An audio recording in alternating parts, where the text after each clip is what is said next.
Islampur union এই বিএনপির club দেখেন গত রাত্রে আনুমানিক 1টার সময় কে বা কারা এই যে কোবায়া ক্লাবটারে চেলাবেলা করিয়া থুয়ে গেছে। আমরা কইতে পারি না বা দেখিও নয়, কিন্তু আমরা অনার্থক কারো নামও বলতে পারতাছি না। এরা বা কে কোবাইছে দেখেন কোবায়া করছে কি, এই যে ক্লাব এইটা ভাঙ্গিয়া দরজা ভাঙ্গিয়া ঢুকিয়া এই ক্লাবের অপর সাইডে আর কিছু কোপায় নেই, কিন্তু সবই ঠিক আছে।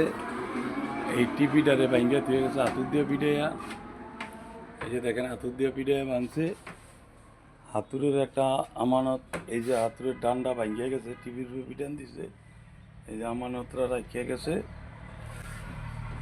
আমরা পুলিশরে জানাইছি, পুলিশ আইনের সহায়তা যা হয় তাই করবে, তারা তদন্ত করবে। তদন্তের মারফতে আমরা চাই অনর্থক কোনো মানুষ যে না ফাঁসে, যারা মূলত দোষী তারাই যে ফাঁসে।